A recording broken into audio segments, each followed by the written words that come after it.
नमस्कार मित्रांनो, मी आपला मित्र राज आणि शेतीराज यूट्यूब चॅनलमध्ये तुमचं एकदा स्वागत. नातं ही गोष्ट आता खूप तकलादू झालेली आहे.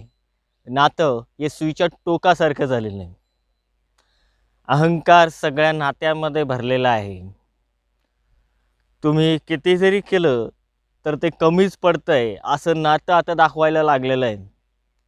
नातं ही गोष्ट अशी असायची जी काही काळापूर्वी खूप मस्त होती, पण तीच आता नाती आपोआप ढासळायला लागली.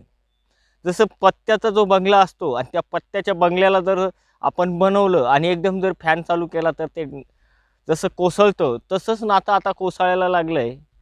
आता 2026, 2025 आणि 2024 या गोष्टीनं सगळं काही दाखवून दिलं आहे. पण 2026 ते 2030पर्यंत कोणता काळ आपल्यासाठी खूप कठीण असणार आहे हे पण नक्की आहे. पण नातं यापुढे इतकं तकलादू झालं आहे, हे आजपर्यंत आपण पाहिलं नव्हतं, पण आता पाहायला लागलेलं आहे.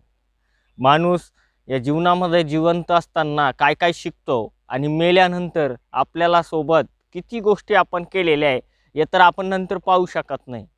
पण नातं आज कोण प्रेमाने जपतंय आणि कोण पैशाने जपतंय हे खूप महत्त्वाचं आहे. संघर्षाच्या काळामध्ये तुम्हाला कोण साथ देतंय किंवा कोण साथ नाही देतंय हे माणसाच्या लक्षात खूप राहतं. परंतु जीवन खूप सुंदर आहे आणि जीवन मला तरी कळतं हे एकदाच मिळतं.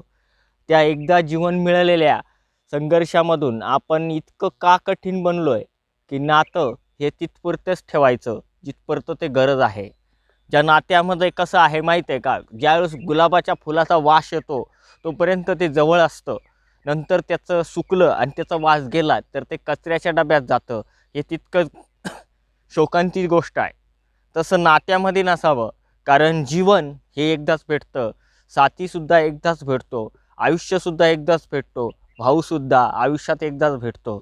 आईवडील, सूर्य डोंगराच्या आडोंगी जाऊ शकतो, पण आईवडील पुन्हा सूर्य दुसऱ्या दिवशी दिसू शकतो, पण आईवडील दिसू शकत नाही. प्रत्येक नात्याला हा एक रंग आहे. प्रत्येक नात्याला एक भावना आहे. मग नातं इतकं का तकलादू बनलं? मला हा खूप मोठा पडलेला प्रश्न आहे. तुम्हाला काय वाटतं याच्यावरून? कारण नातं हे आता सुईच्या टोकासारखं झालेलं आहे.